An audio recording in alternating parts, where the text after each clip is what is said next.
एक दिन गौतम बुद्ध अपने शिष्यों के साथ एकदम शांत बैठे हुए थे। उन्हें इस प्रकार बैठे हुए देख शिष्य शास्त्रों की बात जाने धर्म के साथ।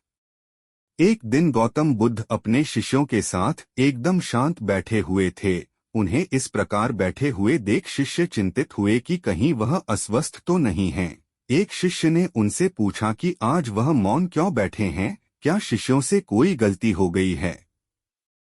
इसी बीच एक अन्य शिष्य ने पूछा कि क्या वह अस्वस्थ हैं, पर बुद्ध मौन रहे। तभी कुछ दूर खड़ा व्यक्ति जोर से चिल्लाया, आज मुझे सभा में बैठने की अनुमति क्यों नहीं दी गई है।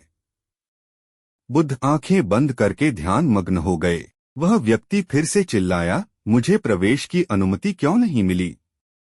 इसी बीच एक उदार शिष्य ने उसका पक्ष लेते हुए कहा कि उसे सभा में आने की अनुमति प्रदान की जाए। बुद्ध ने आंखें खोलीं और बोले, नहीं, वह अछूत है, उसे आज्ञा नहीं दी जा सकती। यह सुनकर शिष्यों को बड़ा आश्चर्य हुआ। बुद्ध उनके मन का भाव समझ गए और बोले, हाँ, वह अछूत है।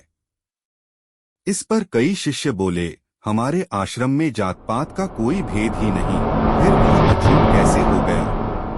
तब बुद्ध ने समझाया, आज वह क्रोधित होकर आया है। क्रोध से जीवन की एकाग्रता भंग होती है। क्रोधी व्यक्ति प्राय मानसिक हिंसा कर बैठता है। इसलिए जब तक वह क्रोध में रहता है तब तक अछूत होता है। इसलिए उसे कुछ समय एकांत में खड़े रहना चाहिए। क्रोधित शिष्य भी बुद्ध की बातें सुन रहा था।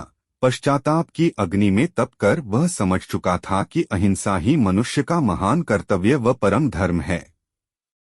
वह बुद्ध के चरणों में गिर पड़ा और कभी क्रोध न करने का प्रण लिया।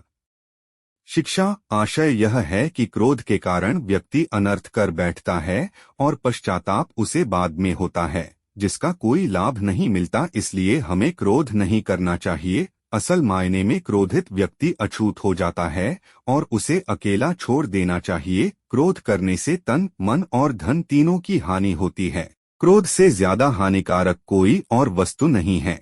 हमारे चैनल को सब्सक्राइब करना न भूलें ताकि आप हमारे आने वाले वीडियोस को भी देख सकें।